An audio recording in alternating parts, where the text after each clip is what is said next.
বিসমিল্লাহির রহমানির রহিম। প্রিয় শিক্ষার্থী বন্ধুরা, তোমাদেরকে আমন্ত্রণ জানাচ্ছি আইসিটি ওয়ার্ল্ডে একটি নতুন ভিডিও দেখার জন্য। ষষ্ঠ শ্রেণীর শিক্ষার্থী বন্ধুদেরকে আমন্ত্রণ জানাচ্ছি। তোমরা তোমাদের খাতা কলম পেন্সিল সাথে নিয়ে সেটের সামনে বসে পড়ো আর এইচডব্লিউ বাড়ির কাজ, বিশেষ কাজ, এসো নিজে করি, দলগত কাজ ইত্যাদি কাজের জন্য প্রস্তুত হয়ে যাও। তোমাদের আজকের ভিডিও তথ্য যোগাযোগ প্রযুক্তি বিষয়ের তৃতীয় অধ্যায়, লেসন 1, তথ্য যোগাযোগ প্রযুক্তির নিরাপদ ব্যবহার। চিত্রের কোন ব্যবহারটি নিরাপদ বলে তুমি মনে করো? এখানে দেখানো হচ্ছে তথ্য যোগাযোগ প্রযুক্তির নিরাপদ ব্যবহার সম্পর্কে আজকে তুমি জানবে, শিখবে এবং নিরাপদ ব্যবহার করতে পারবে।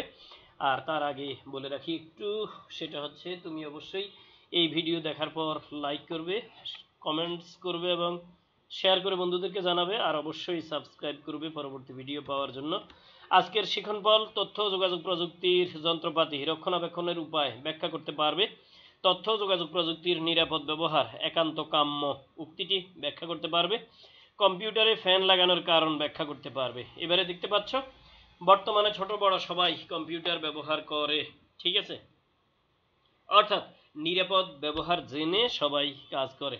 বৈদ্যুতিক সংযোগ কিভাবে নিতে হয় একটি ল্যাপটপে আর কিভাবে নিতে হচ্ছে একটি ডেস্কটপে, এটি তুমি দেখতে পাচ্ছ এখানে কিভাবে কানেকশন নিতে হচ্ছে। এখানে জুম করে কানেকশনের অংশটা দেখানো হচ্ছে যে এটাকে ভালোভাবে কানেক্ট করতে হয়। ওয়াল থেকে মোটা তারে কানেকশন নিতে হবে যাতে করে কোনো দুর্ঘটনার আশঙ্কা বা শঙ্কা না থাকে, ঠিক আছে? তাহলে আমরা দেখতে পাচ্ছি এখানে আমাদের দেশের বিদ্যুৎ প্রবাহের ভোল্টেজ 220 ভোল্ট বলা হচ্ছে। বিদ্যুতের ভোল্টেজ 50 ভোল্টের বেশি হলে আমরা সেটা অনুভব করতে পারি বলা হচ্ছে। কিন্তু এটি কেন? আসলে আমাদের শরীর হচ্ছে তড়িৎ পরিবাহী, অর্থাৎ মানুষের শরীর বিদ্যুৎ পরিবাহী। এখানে 50 ভোল্টের কথা উল্লেখ করার কারণ হচ্ছে 50 ভোল্ট পর্যন্ত আমাদের শরীরে বিদ্যুৎ প্রবাহ উঠানামা সবসময় থাকে। আর যদি এর বেশি হয় তাহলে আমরা সেটা টের পাই, অনুভব করতে পারি। কিন্তু এর কম হলে আমরা সেটা মোটেই অনুভব করতে পারবো না, কারণ তখন পর্যন্ত আমার শরীরের যেই বৈদ্যুতিক প্রবাহ এটাই তার চাইতে বেশি থাকবে, এজন্য আমি এটা অনুভব করতে পারবো না। তবে আমাদেরকে যখন 50 ভোল্টের বেশি হয়ে যাবে তখন আমরা সেটা অনুভব করতে পারবো, কারণ আমাদের ছোট ছোট ছোট ছোট বৈদ্যুতিক প্রবাহগুলো বড় প্রবাহগুলোর নিচে চাপা পড়ে যাবে, ফলে হাত পা শক্ত হয়ে যায়, অর্থাৎ শরীরের রক্ত সম্পূর্ণ বসে যায়, এমন পরিস্থিতি হয়। তাই কেউ বিদ্যুতায়িত হলে তার হাত পা নাড়াতে পারে না। ডোন্ট সুইচ দিও না বলছে এই লোকটা বিদ্যুতায়িত হয়েছে এমন দেখা যাচ্ছে। তাহলে বিদ্যুতায়িত হয় কেন মানুষ, ঠিক আছে? এই কথাটি তুমি এখান থেকে শিখতে পারলে। বৈদ্যুতিক শর্ট সার্কিটের বিষয়টি দেখতে পাচ্ছ, একটি কম্পিউটার জ্বলছে, তারপর দেখতে পাচ্ছ একজন লোক সেখানে বিদ্যুতায়িত হয়েছে, তারপর দেখতে পাচ্ছ সিপিইউতে আগুন ধরে যাওয়ার চিত্র এবং বৈদ্যুতিক শক খাওয়া ব্যক্তির দৃশ্য, তাকে কিভাবে সেখান থেকে আলাদা করতে হবে, ঠিক আছে? ওকে, এগুলো কেন হয় বলতে পারো? যদি সঠিক প্লাগ থেকে সঠিকভাবে বিদ্যুৎ কানেকশন তোমার যন্ত্রে না দিতে পারো তখন এসব ঘটনা ঘটে থাকে। কিন্তু এইরকম কানেকশন কখনোই দিবে না, এটা হচ্ছে নিষেধ করা আছে, ঠিক আছে? এখানে সকেট থেকে ভুল বিদ্যুৎ সংযোগ নেওয়া হচ্ছে, সকেট থেকে প্লাগের মাধ্যমে সঠিকভাবে বিদ্যুৎ সংযোগ নেওয়া হচ্ছে। দুটি চিত্র পাশাপাশি দেওয়া হয়েছে তোমার অনুধাবন করার জন্য। এবারে একটি নতুন পর্ব, এসো নিজে করি। বৈদ্যুতিক সংযোগ সঠিক না হলে কি কি সমস্যা হতে পারে বলে তুমি মনে করো? এগুলি তুমি খাতায় পয়েন্ট আকারে লিখবে, একটি একটি একটি একটি করে লিখবে, ঠিক আছে? ওকে, এবারে আরেকটি চিত্র দেখানো হচ্ছে, একটি প্রসেসর, তার উপর প্রসেসরে ফ্যান না থাকার কারণে প্রসেসর অত্যন্ত উত্তপ্ত হয়ে সেখান থেকে বাষ্প নির্গত হচ্ছে, দেখতে পাচ্ছ, ঠিক আছে?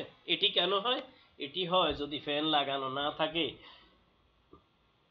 বন্ধুরা, আমরা ভালোভাবেই জানি যে যখন কম্পিউটার চালানো হয়, কম্পিউটার চালানোর সময় কম্পিউটারে প্রসেসিংয়ের কাজ করে থাকে প্রসেসর। যেহেতু প্রসেসর সারাক্ষণ বিজি থাকে, ফলে প্রসেসরে প্রচুর পরিমাণ তাপ উৎপন্ন হয় আর প্রসেসর গরম হয়ে যায়।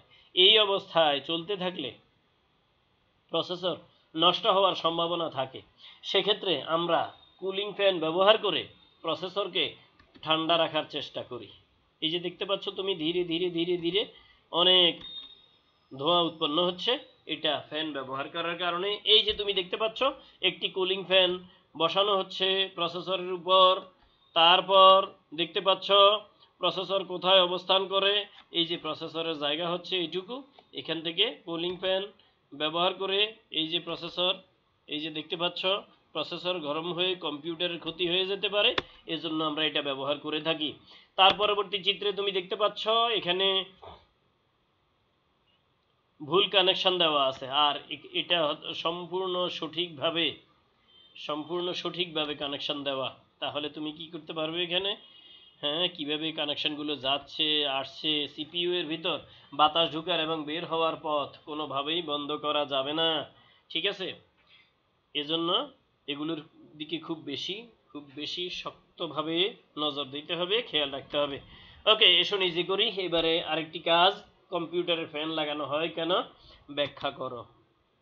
এবারে একটি বাড়ির কাজ হচ্ছে আইসিটি যন্ত্রপাতির নাম, দুর্ঘটনার কারণ, সুরক্ষার উপায় লিখে সম্পূর্ণ একটি টেবিলে একটি ছকে লিখে পূরণ করবে এবং আমাকে পাঠাবে ইনশাআল্লাহ।